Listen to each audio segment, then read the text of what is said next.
Hello friends, আজকে আমি নিয়ে এসেছি এমন কিছু ইন্টারেস্টিং নিউজ যেটা আপনাকে অনেক ভালো লাগবে। Hey what's up guys, CPS here and you are watching NCGPX, so stay tune. তো প্রথমে যে নিউজটি আসতেছে সেটি হচ্ছে ইন্টেলের থেকে। আর ইন্টেলের প্রসেসিং রোডম্যাপে দেখা যাচ্ছে যে তারা কিছু গ্রাফিক্স কার্ড ডেডিকেটেড করেছে, তবে এটা ফুললি একটা কার্ড নিয়ে আসবে কিনা অথবা এটা শুধুমাত্র জিপিইউ প্রসেসিং ইউনিটটি নিয়ে আসবে সেটি এখনো বলা যাচ্ছে না। আর তাদের জিপিইউ ড্রাইভারে স্পটেড করেছে 512 কোর্স, আর এটার আর্কিটেক্ট হতে পারে জেন 12 জিপিইউ আর্কিটেক্টে। এখানে আরেকটা বিষয় ক্লিয়ার করে নিই, আপনি যদি স্টিম কোর বা কুডা কোরের দিকে যান তো সেক্ষেত্রে কিন্তু এই যে কোরটা আছে 512 core with gen 12 GPU architect, এটার আর্কিটেক্ট সম্পূর্ণই ভিন্ন। তবে তাদের সাথে যদি কম্পেয়ার করা যায় অর্থাৎ এনভিডিয়া বা এএমডির দিকে, সেক্ষেত্রে একটা কথাই বলবো, কিছুই বলা যাচ্ছে না। তবে তারা ইন্টিগ্রেটেড গ্রাফিক্সও তাদের আপকামিং সিপিইউর সাথে ইনক্লুড করে দিতে পারে।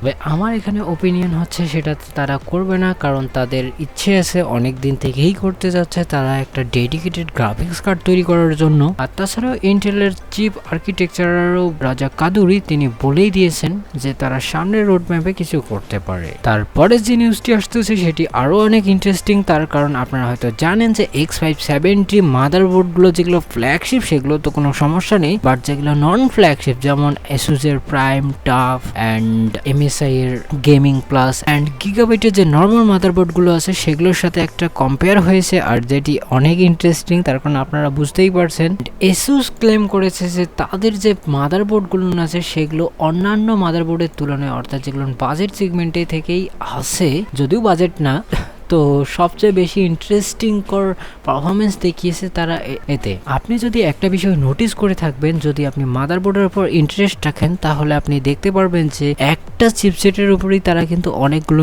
সিরিজ আনে, যেমন ASUS আনে Strix, ROG and Maximus, TUF, Prime and Plus এইসব মাদারবোর্ডগুলো সিরিজ তৈরি করে থাকে। ওদিকে যদি MSIর দিকে দেখি তারাও সেটা করে থাকে, যেমন god like, S gaming plus, এরকম তাদেরও অনেক সিরিজ আছে। তাদের যে সো কল্ড বাজেট মাদারবোর্ডগুলো যেগুলো একই সারিতে হয়ে থাকে, অর্থাৎ আপনারা হয়তো দেখতেই পারছেন যে MSIর গেমিং এ প্রো মাদারবোর্ড, গিগাবাইটের gaming X motherboard and ASUS এর প্রাইম সিরিজের প্রাইম মাদারবোর্ড, এগুলো কিন্তু একই সারির মাদারবোর্ড, অর্থাৎ আপনি একই ফ্যাসিলিটিতে সবগুলোতে পাবেন। তার মধ্যে ASUS ক্লেম করেছে যে তাদের যে প্রাইম যে বোর্ডটি আছে সেটি অনেক অনেক ভালো, বিশেষ করে ওভারক্লকিং এর ক্ষেত্রে অনেকটাই বেশি ভালো দেখা দিয়েছে এখানে। তার কারণ আপনারা হয়তো VRM ডিজাইন সম্পর্কে জানেন, অথবা যে মসফেট গুলো থাকে অর্থাৎ পাওয়ার ডেলিভারি করার জন্য ASUS কিন্তু তাদেরকে সেরা ক্লেম করছে।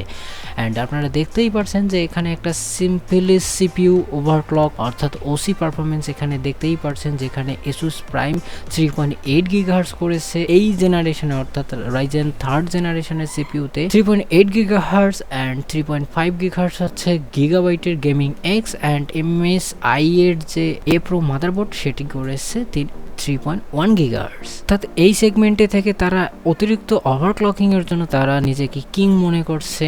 অপরদিকে যদি দেখা যায় সেগুলো আলাদা সেগমেন্টে থেকে টাফ অনেক এগিয়ে আছে। আর তার চেয়েও বড় বিষয় হচ্ছে এখানে আরেকটি বিষয়, অর্থাৎ VRM সেকশনের যে টেম্পারেচার সেটা আপনারা দেখতেই পারছেন, যেটা MSI চলে গেছে 110 ডিগ্রি সেলসিয়াস, গিগাবাইট 98, অ্যান্ড আপনি চিন্তা করতে পারবেন না ASUS এর প্রাইম করেছে 62 ডিগ্রি সেলসিয়াস। অর্থাৎ আপনি নন ফ্ল্যাগশিপ মাদারবোর্ডে যদি ওভারক্লকিং করতে চান তো আপনি ASUS প্রাইম নিতে পারেন, সেটা কিং হবে এই দিক থেকে।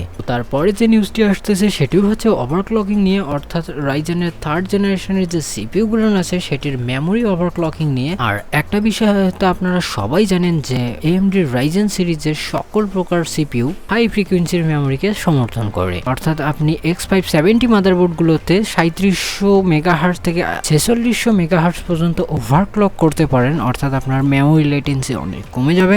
এর সুবিধা পাবেন আপনার রাইজেনের যে ইনফিনিটি ফ্যাব্রিকেশনটা আছে। অর্থাৎ যদি বেশি টেকনিক্যাল টার্মে নাও যাই, আপনারা হয়তো একটা জিনিস জানেন যে রাইজেনের 3rd জেনারেশনের সকল প্রকার সিপিইউ অনেক বেশি এমবি ক্যাশ দেওয়া আছে। এই সিপিইউ ক্যাশ কিন্তু অনেক ফাস্টার, অর্থাৎ আপনার র্যামের চেয়ে কিন্তু সিপিইউ ক্যাশ অনেক বেশি ফাস্টার। তো তাকে সঙ্গ দিতেই কিন্তু বেশি ফ্রিকোয়েন্সির র্যাম ব্যবহার করা। তবে আপনার যদি B450 মাদারবোর্ড থেকে থাকে তো সেক্ষেত্রে আপনি কিন্তু এত দূর ওভারক্লকিং করতে পারবেন না। আর একটা জিনিস অবশ্যই খেয়াল রাখবেন, সকল কিছুর ব্যালেন্স মিলে কিন্তু একটা ভালো পারফরমেন্স চলে আসে। তারপরে যে নিউজটি আসতেছে সেটি হচ্ছে best graphics card for gaming in 2019 নিয়ে, যেটির প্রথমে আছে NVIDIA RTX 2080 Ti, তারপরে আছে GeForce RTX 2070 Super যেটা হচ্ছে বেস্ট ভিআর এর জন্য। তারপরে যেটি আছে সেটি হচ্ছে Radeon RX 570 8GB যেটা 2K গেমিং এর জন্য বেস্ট বলা হচ্ছে। আর পরের যে কার্ডটি আছে সেটি হচ্ছে Radeon RX 580 যেটাকে বেস্ট বলা হচ্ছে 1080p গেমিং এর জন্য। আর শেষের যে কার্ডটি আছে সেটি হচ্ছে RX 570 সবার ফেভারিট যেটা, আর সেটি আছে বাজেটের জন্য। আর যদি আপনার টাকা পয়সা কোনো ফ্যাক্টর না হয়ে থাকে তো আপনার জন্য 2080 Ti। তারপরে যে নিউজটি আসতেছে সেটি হচ্ছে Ryzen এর 3rd জেনারেশনের আপকামিং Threadripper ACDT CPU গুলো, সেগুলো কিন্তু আরো অনেকটাই কনফার্ম যে সামনে খুব তাড়াতাড়ি আসতে পারে। এন্ড লাস্ট যে নিউজটি আসতেছে সেটি হচ্ছে অনেক ইন্টারেস্টিং, তার কারণ আপনি যদি কোনো ACDT প্ল্যাটফর্মের বিল্ড বানাতে চাচ্ছেন তো আপনি একটা জিনিস শুনে খুব খুশি হবেন, তার কারণ 12 কোরের CPU মাত্র $260, অর্থাৎ আপনি AMD Threadripper 1920X মাত্র $260, অর্থাৎ 24 থেকে 25,000 টাকার মধ্যেই পেতে পারেন। আর তারপরের আরেকটি CPU আছে সেটিও ACDT, সেটি হচ্ছে $400 পেয়ে যাবেন আপনি 2920X।